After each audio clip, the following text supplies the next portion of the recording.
आता अभिमानानं बोला माझं सोलापूर न्यूज चॅनेल. कविता ननवरे लिखित सगळेच ऋतू दगाबाज या काव्यसंग्रहाचं प्रकाशन सोहळा ज्येष्ठ कवयित्री, अनुवादक, स्त्रीवादी अभ्यासक माया पंडित यांच्या शुभहस्ते संपन्न झालाय.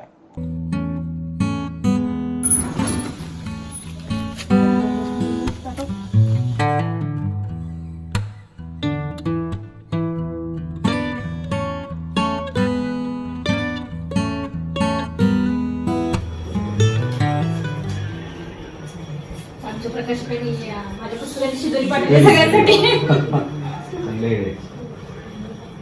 आणि पुढे मिळाले का समजा तुम्हाला सगळं त्याला किती 1 2 3 खरं ते अशी का शेड्यूल खानदाराकडून यायची असते. खानदाराकडून यायची असते. गाणे म्हणायचे असतात. प्रकाशिकानं असं ते तेच बोललो. देशी पटला असते तर तेच बोलले असते. त्याला 7 काठी आहेत, 7 जणांनी सोडा. हो 7 जणांनी सोडा. तुम्ही पहिली सोडा, मग पहिली सोडा, सगळेजण एक एक एक. होय होय. चला या की सगळे एक इकडे. एक तुम्ही सोडा, एक एक एक सोडा. तुम्ही सोडा एक. वरती वरती सोडा. हा नाही सुटणार नाही. हा. तुम्ही दोघी एक एक सोडा.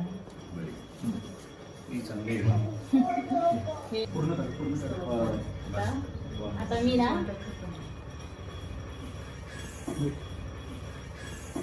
हा ते वडील देते बघा आता. धन्यवाद.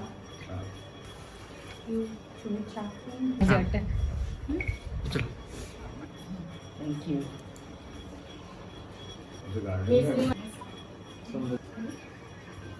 काढा तुम्ही सगळं काय. वाव कसलं सुंदर आहे हे. Yes, yes. Yes, sir. वा. तुम्ही सर. Yes.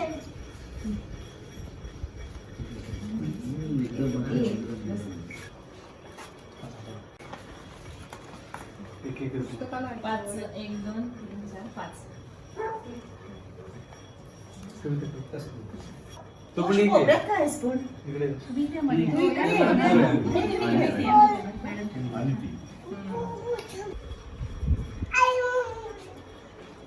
तू पण ये. नाही. ते बघ खाली. बघ काय चालू बघ ना. काय काय असं का? आईचं पुस्तक बघाय. तो टाईट दिसतोय गं. फाटू दे फाटलं. या सकाळपासूनचं नियोजन आहे. एकदम छान. दिवसभर सुंदर आहे. ते बघ, दादा काय करते बघ. दादा काय करते. नाही नको बरं. हा, बरं.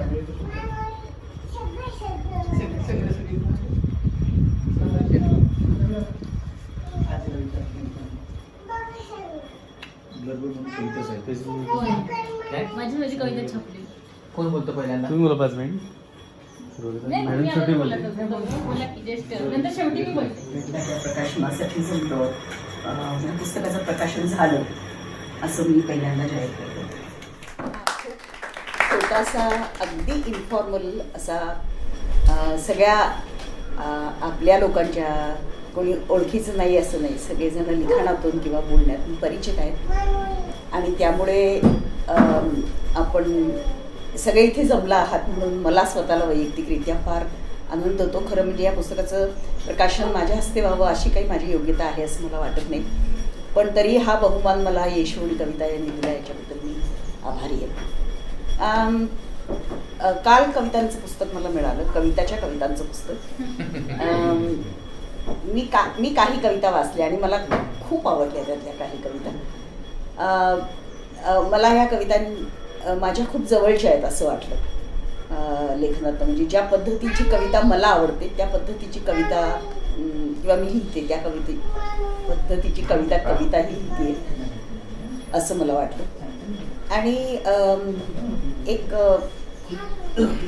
मराठी कवितेत एक जे आतापर्यंत म्हणजे 2010 पर्यंत 2000 पर्यंत जे साचले पण आलो होतं थोडंसं, काही अपवाद सोडले तर म्हणजे प्रज्ञाचा एक असेल किंवा आपली नीरज असेल, तरी सर्वसाधारण कवितांची प्रवृत्ती एकाच पद्धतीची असते असं मला जाणवत होतं. पण आता खूप वेगवेगळे त्याच्यातून धुमारे फुटायला लागले तसं आविष्कारांचं, असं मला वाटतं. ह्या कविताच्या पिढीतल्या लिहिणाऱ्या मुली आता एका वेगळ्या वास्तवाला सामोऱ्या जातात. त्यात जागतिकीकरण आहे, कमोडिफिकेशन आहे, अधिकाधिक गरीब होत जाणं लोक, हे एक आहे. हे सगळं याचा परिणाम बायकांच्या जीवनावरती कसा होतो याची फार छान जाण तिच्या कवितेमध्ये आहे असं मला वाटतं. म्हणजे त्याच्यामध्ये अगदी भ्रष्टाचारापासून सगळे विषय. मला एक कविता खूप हरेक घासागणिक ही कविता मला फार आवडली, कारण संशोधनाचं हे मला स्वतःला ह्याचा अनुभव आहे म्हणून मी सांगते की म्हणजे तू जे म्हणालीस की एका हातात नोटांचं पुडकं आणि एका हातात, अर्थात मी विद्यार्थिनी नव्हते, मी एका युनिव्हर्सिटीमध्ये परीक्षक म्हणून गेले होते. आणि नंतर त्या बाईंनी मला विचारलं की सगळं झाल्यानंतर जेवण वगैरे, मॅडम चला आता आपण जाऊया. मी म्हटलं जाऊया. आणि त्यांनी मला आणून सोन्याच्या दुकानासमोर उभं केलं आणि त्या मला म्हणाल्या मॅडम चला म्हणजे तुम्हाला पाहिजे ते घ्या. मी म्हटलं एवढा अपमान माझा कोणी केला नाही आजपर्यंत, म्हणजे तुम्ही मला हे सांगता.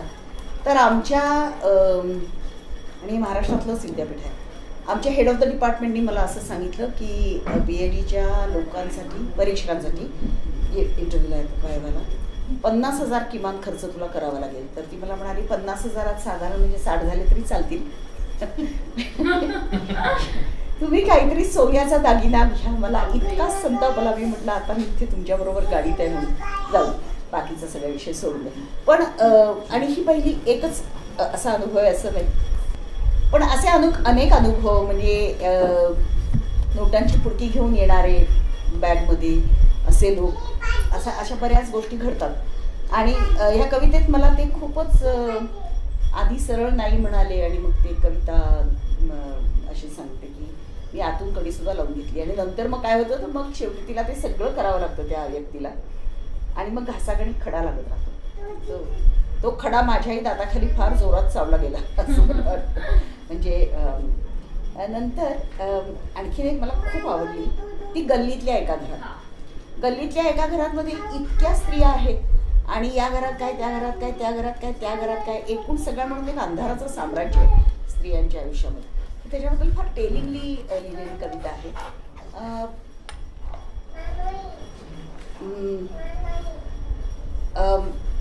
विस्कटलेले ढग नावाची कविता आहे. विस्कटलेले नाही, विस्कट नावाची. त्यात मला त्यातले ध्वनी आणि एकूणच जे डिप्रेशन आहे स्त्रियांना येणारं आणि सर्वार्थाने येणारं एक एलियनेशन ज्याला परात्मभाव, तुटलेपण, ते सगळं तुटलेपण ह्या कवितेमध्ये फार चांगलं आलंय. आणि त्या विस्कट शब्दाची करामत जी आहे ती म्हणजे सुरुवातीला गंमत वाटते शब्द कसे आहेत, पण नंतर त्याच्यातला एक अर्थाची अशी पाकळी उलगडत जाते आणि त्या कशा सगळ्याच पाकळ्या कशा जळत चाललेल्या आहेत. त्याला काही उत्तर नाही आहे, उत्तर असू शकतं पण ते उत्तर आत्ता ह्या कवितेच्या चौकटीत मिळत नाही असं. त्यामुळे मला असं वाटतं की कविताची ही ह्या वेगवेगळ्या प्रकारच्या कविता आहेत. नुसत्या म्हणजे अतीव प्रेमाच्या कविता आहेत, तशाच अतीव फ्रस्ट्रेशनच्याही कविता आहेत. म्हणजे तुझ्या एखाद्या कवितेच्या 2 ओळींच्या मध्ये येऊ दे माझं असणं, इतकं हळूवार आणि तरल असं मांडणं पण आहे.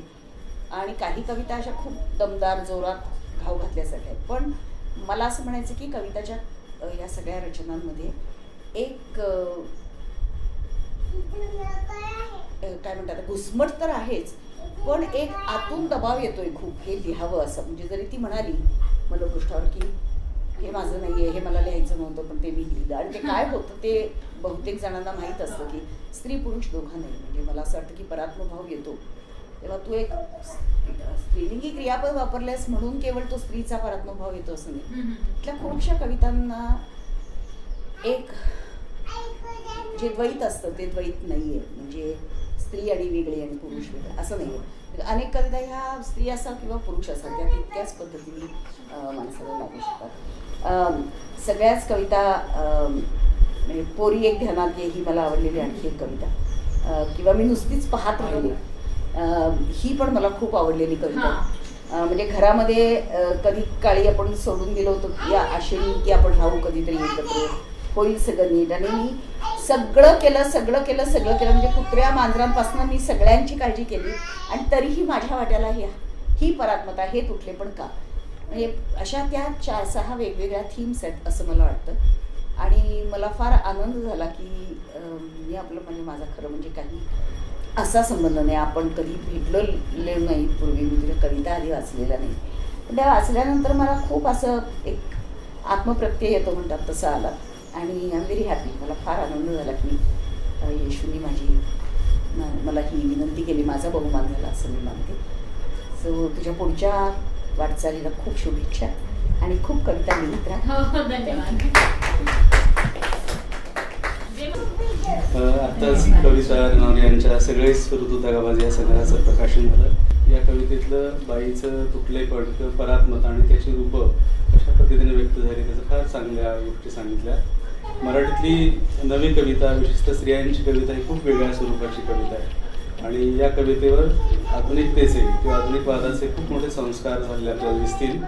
कविताची कविता ही बऱ्याच वेळा मराठीत खूप इतकी विपुल आणि उदंड स्वरूपाची कविता लिहिली जाते, त्या प्रकारची ही कविता नाही आहे. ही कविता खूप अल्प अशा कविते लिहिणाऱ्या कवितांपैकी आहे आणि या आशयाची कविता देखील या संग्रहामध्ये किती गर्दीची किंवा बाजाराची किंवा टाळ्यांची कविता, जयघोषाची कविता नाही, ती फार गंभीरपणानं आणि आपल्या काळाविषयी, नको असणाऱ्या दगावाज काळाविषयी आणि त्याच्या चौफूर आक्रमणाची एक नोंद घेणारी आणि बाईच्या सगळ्या पातळ्यांवरचं एक तुटलेपण आणि त्याच्या झगड्याची, संघर्षाची रूपं या कवितेमध्ये मांडल्यात.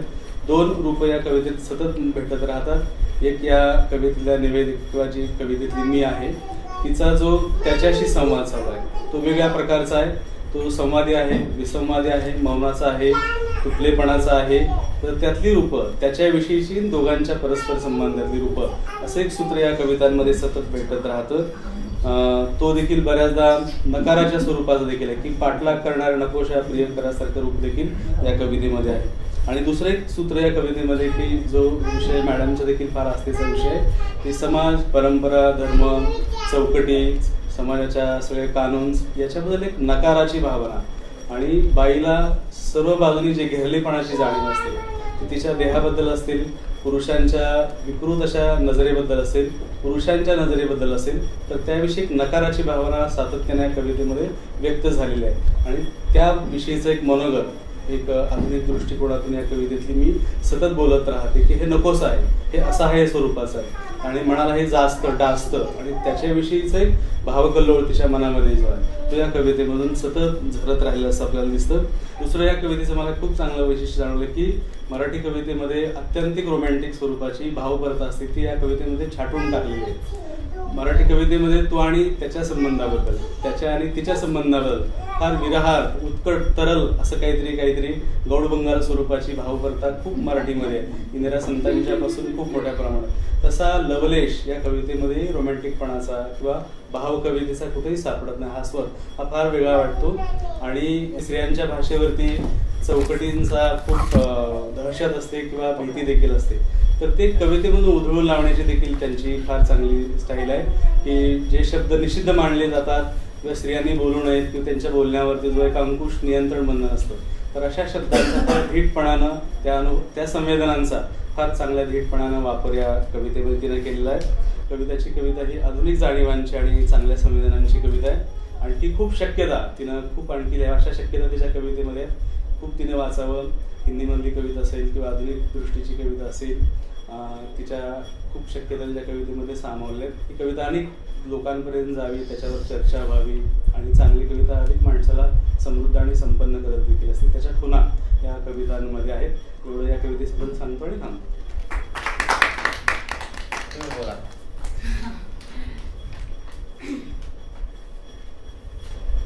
मी माझ्या सुरुवातीपासून सांगते की मी कविता लिहायला लागले कशी. मी पहिली माझी कविता लिहिली मी आता 9वीत होते. आम्ही मैत्रिणी होतो 4 आणि खूप खूप घट्ट मैत्रिणी होतो आणि आमचं भांडण व्हायचं सतत आणि आम्हाला एकमेकांशी करमायचं नाही. भांडण व्हायचं, एका बेंचवर बसायचं पण बोलायचं नाही.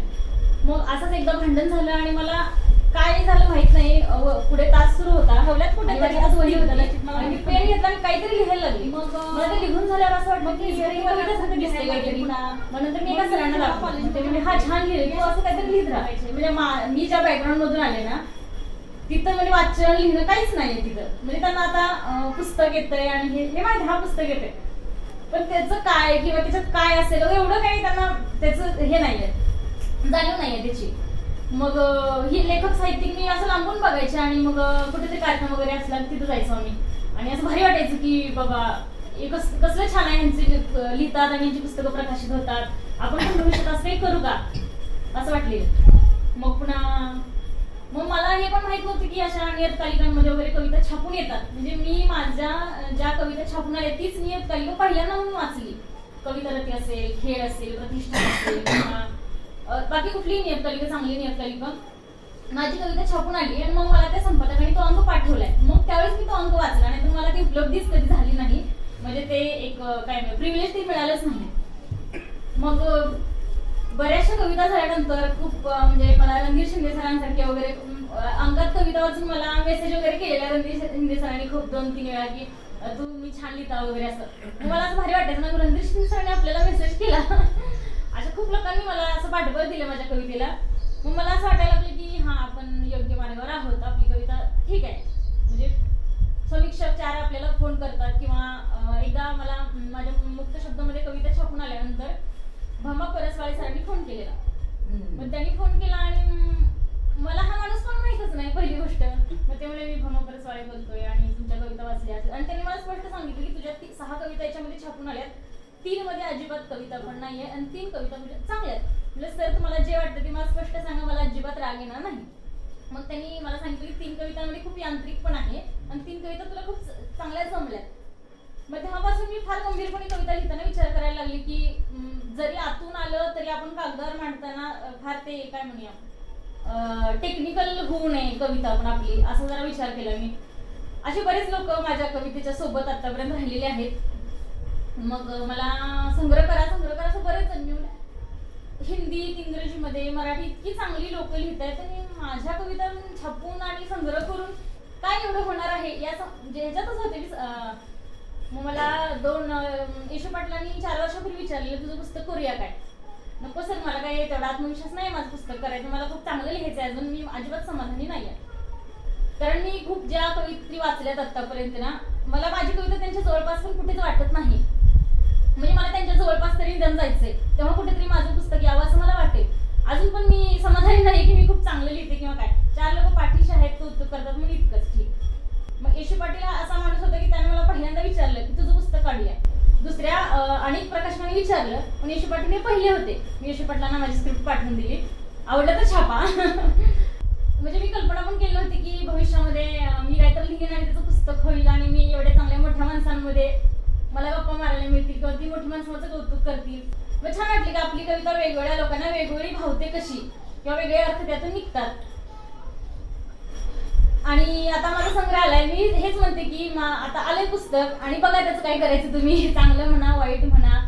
आणि अगदी फार परखड समीक्षा केली तरी काय हरकत नाही माझ्या कविता संग्रहाची. मी माझ्या लिहिण्याच्या अजिबातच प्रेमात नाहीये. मला उलटे जास्त टीका केलेली जास्त आवडेल, आज पण माझं मत आहे. आपण फार मला वाटत नाही की एक पुस्तक आलं म्हणजे आपण काहीतरी मोठं केलं, अजिबात मला असं काही वाटत नाही. तो एक आपल्या प्रवासातला एक भाग आहे. मी ह्या माझ्या पुस्तकाकडे असंच बघते. मग तो असाच एखादा अनौपचारिक कार्यक्रम करूया, 4 लोक ज्यांना त्यातलं कळतं अशी 4 लोक घेऊया आणि त्यांच्यासोबत हा प्रसंग आपला शेअर करूया. एवढंच मला म्हणजे प्रकाशन सोहळ्याच्या प्रसंगी माझा प्रकाशन सोहळा असा असावं असं वाटलेलं. म्हणजे सोहळा म्हणण्यापेक्षा तो छोटासा कार्यक्रम घरगुती. मग ते जसं मी योजलं होतं तसं झालं. आणि सगळ्यात महत्त्वाचे आभार मला कोणाचे मानायच्यात, माझा नवरा जेवढं मला म्हणजे काय पहिला टीकाकार माझा नवराच आहे. मी कविता लिहिली, कविता वाचून दाखवू का बघ नंतर दाखवलं तर चालेल, असं काही उत्सुक वगैरे नाही. आणि जेव्हा दाखवेल तेव्हा मग इथं जराच काही चुकतंय, हे काही मला आवडेल नाही असं पहिला टीकाकार तोच आहे.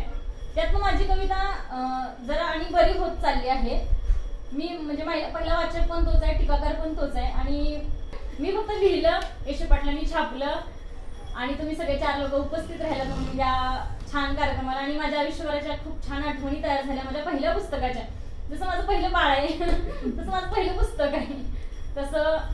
आणि आता मला शब्द नाही येत थांबते. वाटायचं पण अरे आपण कुठून तर खेडेगावातून आलोय आणि मग आपल्याला ही लोक काय हे करतील का, जवळ करतील का, असं पण वाटलेलं खूपदा. पण माझा तो गैरसमज फार लवकर दूर झाला. आणि यशू पाटलांचा जो मला विशेष आभार मी म्हणते की त्यांनी मी स्क्रिप्ट पाठवल्यापासून पुन्हा त्यांचं जे काम सुरू झालं ना, बारीक बारीक बारीक सगळ्या चुका काढल्या आणि मला हे असं नको आहे असं पाहिजे वगैरे, आणि त्यांनी सगळं म्हणजे विना तक्रार सगळं स्वीकारलं. तुला हे असं नको आहे आम्ही असं करतो. कुठेही मुखपृष्ठ असू दे, आज काही कुठल्या कविता बदलली नाही ना? हा? कविता बदलली नाही ना आपली? नाही काही नाही, काहीच नाही, जसं माझं होतं तसं. चांगलं केलं. मला हस्तक्षेप केला नाही. ही शेवटची कविता एक डार्क पेज वरती छान हा, हो. आपल्याच लग्नाची पत्रिका उशाशी घेऊन उपाशी पोटी कधीची निजू नये. एका घरात 30 वर्षांची हडकुळी काळी सावळी राधा 30 वर्षांची हडकुळी काळी सावळी राधा ओल्या डोळ्यांनी खिडकीचे गज धरून उभी आहे. एका घरात पैलट किरण असलेली जानकी दारावरून जाणाऱ्या बापाला बघून डोळ्याला पदर लावते.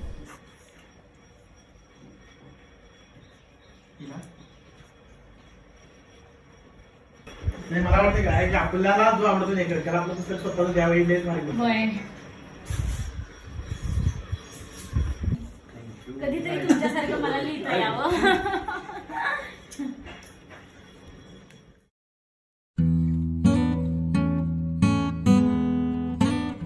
चला, बाय.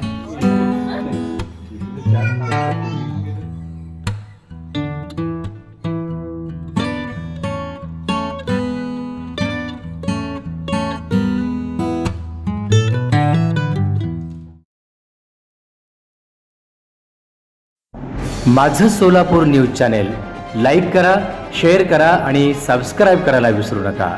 माझं सोलापूर न्यूज चॅनेल.